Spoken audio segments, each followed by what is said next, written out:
औज़ुबिल्लाहि मिनश्शैतानिर्रजीम बिस्मिल्लाहिर्रहमानिर्रहीम सल्लल्लाहु तआला अला हबीबिही मुहम्मदिन व आलिहि वसल्लम। मोहतरम ख़वातीन व हज़रात, अस्सलामु अलैकुम। किताब मोहम्मद रसूलुल्लाह सल्लल्लाहु अलैहि वसल्लम वॉल्यूम 3 के साथ आपकी खिदमत में हाजिर हैं। हज़रत सालेह अलैहिस्सलाम का किस्सा आजकल हम आपके साथ शेयर कर रहे हैं। आइए इस किस्से को मज़ीद आगे बढ़ाते हैं। कत्ल का मंसूबा।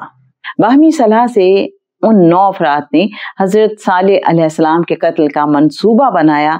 सफ़र का बहाना बनाकर रवाना हुए। शहर के बाहर पहाड़ी दर्रे में छुप कर बैठ गए ताकि रात के वक्त हज़रत सालेह अलैहिस्सलाम पर हमला करके उन्हें जान से मार दें।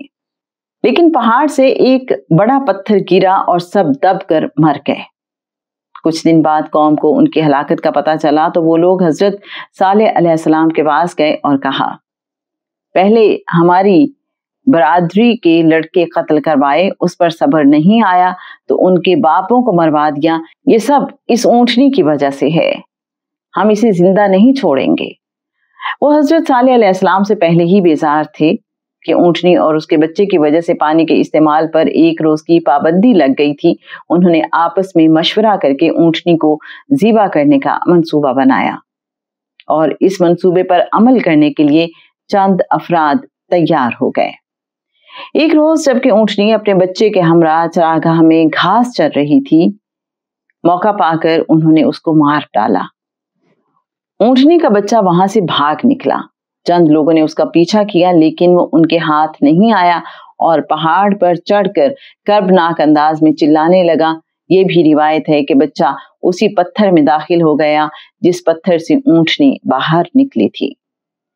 ऊंटनी पर वार करने वाला वही कैदार बिन सालिफ था जिसके बारे में हजरत सालेह अलैहिस्सलाम ने पेशन गोई की थी। समूद की एक मालदार औरत ने शर्त रखी थी कि अगर कैदार ऊंटनी को मार डाले तो वो उससे अपनी बेटी की शादी कर देगी। सदूक नामी एक औरत जो मालो दौलत और हुस्नो जमाल में अपनी मिसाल आप थी, उसने एक शख्स मजदा को लालच दिया कि अगर ऊंटनी को खत्म कर दे तो मैं तुझसे शादी कर लूंगी।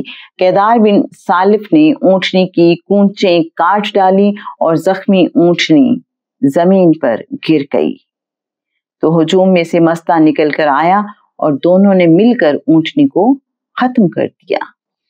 हजरत सालेह अलैहिस्सलाम को इस वाक़े का इल्म हुआ तो उन्हें बेहद अफसोस हुआ। उन्होंने नाफरमान कौम को मुखातिब करके कहा, तुम लोग अपने वादे से फिर गए हो। गुस्से और इंतकाम के जज्बे ने तुम्हें अंधा कर दिया है। तुम लोगों ने अल्लाह के हुक्म की सरी खिलाफ वर्जी की है। अब अपने किए की सजा भुगतो। अल्लाह का अजाब नाफरमानों पर नाजिल होकर रहेगा। सूरह अल आराफ आयत 77 तर्जुमा है। फिर उन्होंने ऊंटनी की कूंचें काट दी और अपने रब के हुक्म से सरताबी की और बोले, साले अगर तुम खुदा के फरस्तादा हो तो वो अजाब हम पर ले आओ जिससे हमें डराते हो। मोजज़े से जाहिर होने वाली ऊंटनी को हलाक करने के बाद नदामत और शर्मसारी के बजाय मुफस्सिरीन बहस करने लगे कि वो जवाज में तरह तरह की दलीलें देते थे। हजरत सालेह अलैहिस्सलाम ने नाफरमान और वादा खिलाफ कौम के लिए बारगाहे इलाही में इस्तिदा की। परवरदिगार, इन लोगों ने मेरी तकसीब की है, अब तू इन पर मेरी नुसरत फरमा।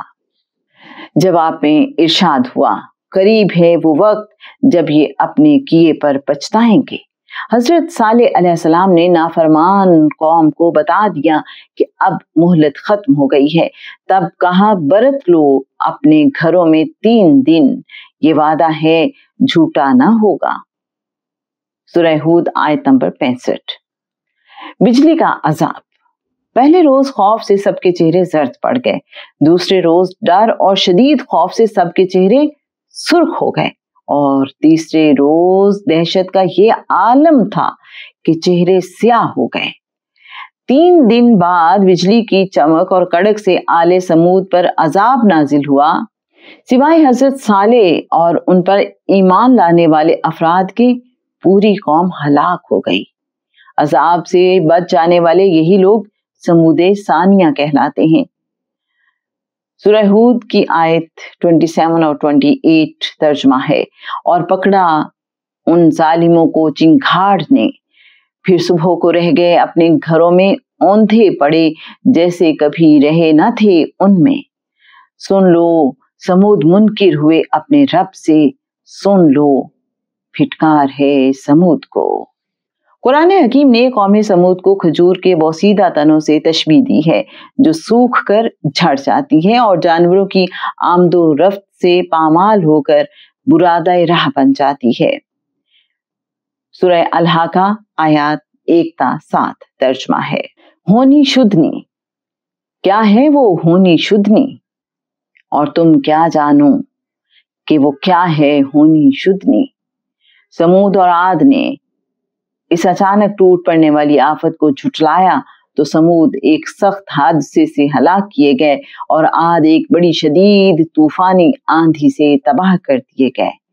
اللہ تعالیٰ نے مسلسل 7 رات اور 8 دن ان پر عذاب مسلط رکھا۔